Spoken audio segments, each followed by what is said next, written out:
Hi everyone.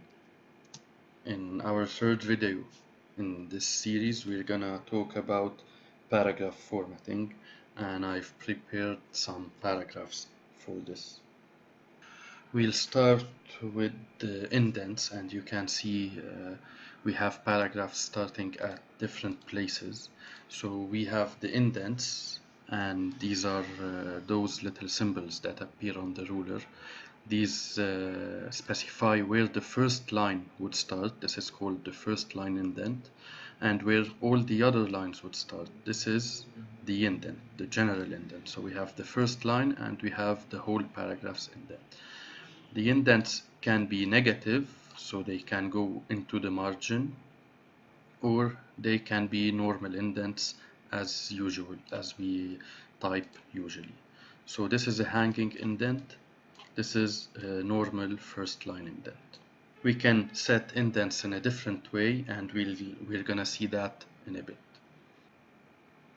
Next, we'll speak about alignment. So we can set a paragraph's alignment that is left aligned, and it is justified on the left side only. It can be middle aligned like this one, and it can be right aligned. So we have left aligned, center aligned, and right aligned. Now we also have the justified alignment, and this way the text would start and end at the same point. This is a neat way to display the text, and we have different intensities of justification. It depends on how much blanks we want to leave between the words. So this is justify low.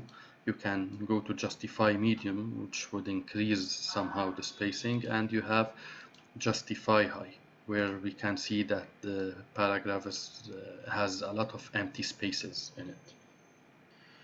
We'll move to another point, which is paragraph shading. So when we select a paragraph, we have this shading, this bucket, which allows us to shade the paragraph, add a color similar to the highlights that we saw in the previous video. Now the difference between shading and highlights is that shading is considered formatting, and if I clear the formatting, the shading is removed, whereas, as I said before, the highlighting isn't removed when I clear the formatting. So let's undo the highlights. Again, we go to this bucket to shade. Moving on, we can place a border around the paragraph. So we'll select this paragraph, and you can place a border. So again, in the home tab, we're still in the home tab, we have the paragraph options, and you have this icon and this drop down list, which allows us to add borders. We can select borders and shading for non-default options. So I'll select it. I'll choose top green line, so I'll choose the green color, and I'll make it a bit thick so we can see it, and I'll select this icon which resembles the top border. So now I have a top border in this preview.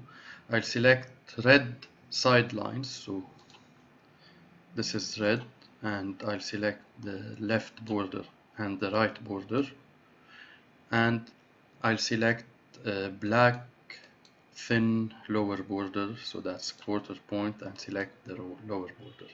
I can apply this to the whole text or to the paragraph. I'm gonna apply it to the paragraph only for now. You can also select these quick settings here, but for now we had a custom border. So again, the selected text got the border that I designed. Another thing that I want to talk about in this section is the paragraph spacing. So we have this icon next to the justified icon. So next to the alignment group, next to the alignment subgroup, we have this icon which allows us to specify the spacing. So I can choose the lines, I can set the lines to be somehow spaced, more spaced or less spaced.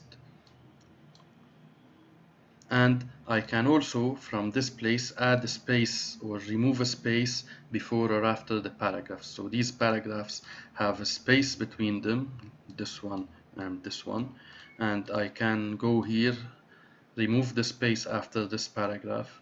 These two paragraphs are stuck together. Now, In the paragraph options, I can select how much space do I want to leave before a paragraph and after the paragraph. And the space before and the space after would add together in case I have two consequent paragraphs. Again, in the paragraph settings, I can set the indentation, which I set previously using the ruler. So I can go here, select special, select the first line.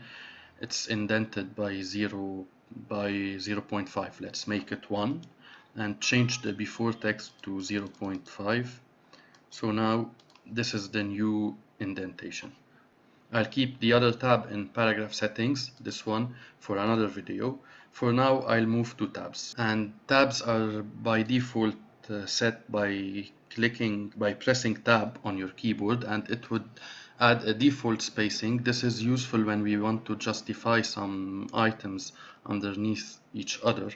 Yet this spacing needs to be set by us, so we can do that again in the paragraph settings. So I'll remove this paragraph, I'll select this one, and now I'll go to paragraph settings and I'll click on tabs. So I want my first tab to take this MS Word tutorial to the center. So the center is at 3 point something, let's say 3.1. So I'll enter the tab stop position at 3.1. Yet I don't want it to be left aligned. I want this part to be center aligned. So in the alignment, I'll click on center. I'll select center. And I'll then click on set. It appears here. Now it's set, and I click OK. Now when I add a tab, it will take everything and it will center it around the tab that I've added. And you can notice this icon here, this symbol, it shows that I have a center aligned tab. Now I want this part, the date, to be left aligned, to be right aligned at 6 inches. So I'll go to the paragraph settings again, I'll go to tabs, and I'll select 6 with right alignment, and maybe I want to add a dotted line between them. I'll go to the leader and select this one, which is the dotted line, and again I'll click on set. Now I have the 3.1 and the 6, and I can notice this one shows the center alignment, this one shows the right alignment, and I'll click on OK. Now if I press on tab, it will move to where I set it. The dotted line will show, and if I go to the non-printing characters, I'll see this symbol that shows that I have a tab.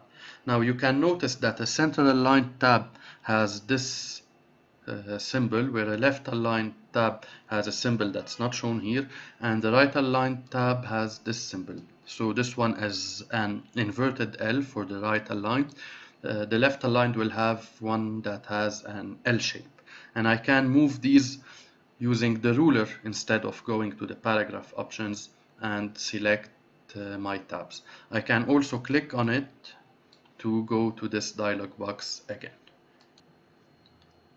That was it for today. Thanks for watching.